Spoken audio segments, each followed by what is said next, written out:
Ah, there we go. Let's try this again for part two. Or I should say, run two of this video. I made one and I got halfway through and it was the weirdest thing that I had music on in the background. It was distracting me. And then all of a sudden the TV turned off, disconnected, and at the same time I looked up and the camera had run out of space. Funny thing is, if I hadn't noticed, I probably would have kept talking and not noticed the camera had run out of space. So I'm sure there was a reason for that. So, to get to the point, Carpo at you with another random video talking about random subjects. This is one of those few opportunities that I have to actually make a video in my house, sitting in my home. You'll notice most of my videos are outside in the early morning, or perhaps at a park, or maybe out in my noisy garage. I have very few opportunities to sit here and just look out the window in total silence, but I'm using that time to make a video. Wife and the kid are at the store, the other kid's at school, and my mom was living with us, and she's found a job, so she's out working right now, and this is the first half an hour or so that I've had to myself in a long time. And anyway, the subject I wanted to talk about was kind of that, how we get into our modes. When you have a lot of noise in your life, and there's a lot going on, you're used to that. That's what you're accustomed to. And other people look at that and think, God, how can this person stand to have screaming kids, or loud neighbors, or whatever it may be that the person has to endure. But to the person who endures it, it's nothing. It's just a way of life. It's kind of like a person who has a lot of money and looks at a person that's poor and thinks they must be miserable, when in fact the poor person may be happier. Not always, but the point is that we can't assume that a person is unhappy because they're having a different situation than we are. And this is something that's really helped me to understand where other people are in their lives. Like, for example, if another person is, let's say, not a very hard worker, but they're a deep thinker. And then let's see over here, you've got this person who's not a deep thinker, but they're a hard worker. The worker might tell the thinker, oh, you think too much, you just need to get out and work. And the thinker might tell the worker, well, you're just working away your life, wasting your time when you should be thinking. They both die, okay? Meanwhile, the existing society needs both types of people. We need thinkers and we need workers. And we need thinking workers and we need working thinkers. But there is so much finger pointing at what's wrong with other people that it's almost like we're going to learn this over the next couple decades. We've already learned, okay, we've always cast the stone at people for the color of their skin. Today that's considered ludicrous, to assume that a person is a lesser because they have a different color of skin. But we know that each different race has their own strengths and weaknesses as far as immune system, the body, genetic differences, variations.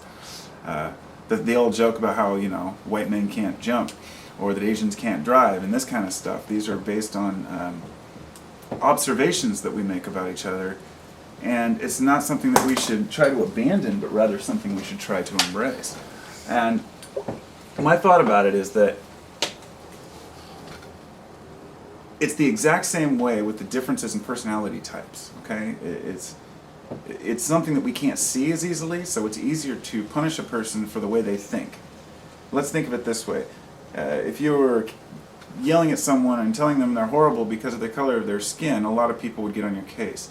If you were getting on someone, yelling and being harsh to someone because of the way that they think, well, that's acceptable in our society. Why? Well, if the way that they're thinking can be proven to be wrong in society's eyes, such as the person, say, likes child porn, okay, there's an extreme example, that's obviously looked upon and frowned upon by the rest of society. But let's say it's something a little different, like a political view. Maybe the person's a libertarian, or maybe the person's an extreme conservative.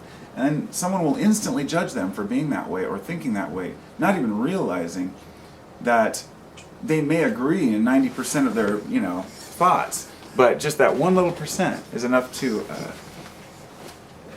keep people apart. Like the old joke, I saw this Family Guy episode where there was some Seventh-day Adventists, and he ran into some, I can't remember the other one, Presbyterian or something like that, and he said, we believe that Jesus is the Savior, and I see the other guy says, so do we, and then the one guy says, We believe in service to a God. The other guy's like, so do we. And the one guy says, we go to church once a week. And the other guy says, so do we. And the one guy says, we go on Saturday. The guy goes, what? And it was like this extreme version of like everything that you can relate with someone 100%, but one difference. Even as the day that you pray or go to church can keep two churches, two people who believe in the same God, the same idea, completely apart merely because of one discrepancy.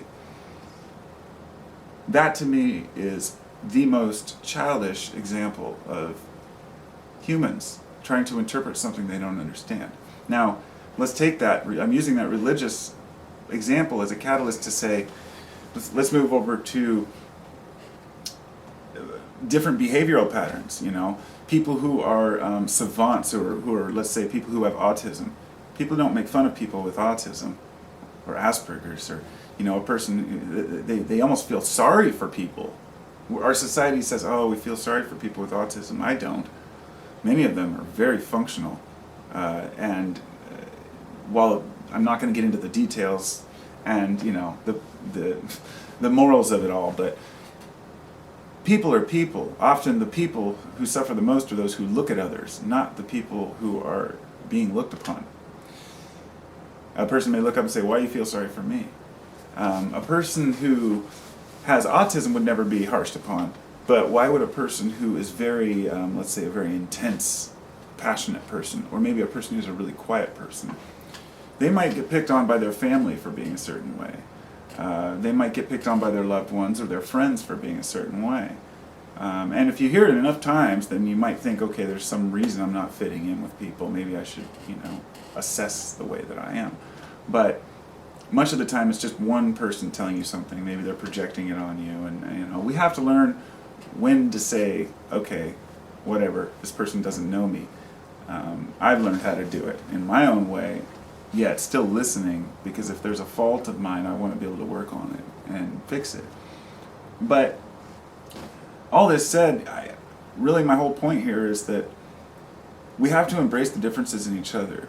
You weren't the same you were 10 years ago, hopefully. At least you maybe changed a little bit. Now let's say that, somebody else that you just met has also changed in that 10 years.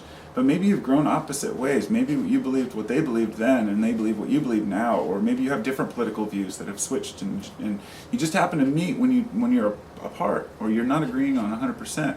And so you might bicker and argue with the person, or tell them that they're an idiot, or that they need to do more research, or that they need to get their head on straight, or call them whatever name you choose to make yourself feel better. And one of the worst things we can do is tell people, I've been there. And I know because I've done it. Be like, oh, I've been where you are. And I try not to do that, because by saying that, you're implying that the person has something to learn, that they're going to get to where you're at. And this is, I think, a major misconception with people who are always trying to tell their kids how to be. The kids are trying to tell their parents how to be, brothers and sisters, friends and husbands and wives. People who get married and say, oh, well, I thought that they'd change. What the fuck is that? Pardon my language, but, you don't marry somebody hoping you can change them. You don't marry someone hoping that they'll change themselves. You marry someone because you embrace who they are, and they embrace who you are, and that you complement each other and work together towards the same end. And if husbands and wives can't get along and back each other up, then you've got nothing in your relationship. If you're afraid to go home and see your husband or wife, it's time to go. It's time to get out. It's time to get away from that person. If you spend time around a person and they make you feel a certain way, then just don't spend time around that person. But it doesn't mean that the person's faulty or there's something wrong with them. It just means you're in a different place. You have a different mindset about what's important and what's real than that other person. And it's really easy to point the finger at people. It's much harder to say, well, let's agree to disagree. But once you do it, it becomes the path, the only way. It is the path of least resistance. It's flowing with the stream. Saying, oh well, I disagree. Deal with it. But that doesn't always answer our problems either. If you disagree strongly on something, you have to work it out and discuss why you disagree on it. But when you're just disagreeing on the way a person is, you just gotta let them be. Gotta let them be who they are. And we got to do the best to be our best person. We know. I'm looking out this window and it's a beautiful fall day. And I'm going to part ways now. My camera only has 30 seconds left on it anyway. And I really don't have much more to say. Except, you know, love your friends and your brothers, and remember that we're all part of a puzzle. And if all the pieces looked the same, it wouldn't form a picture, would it?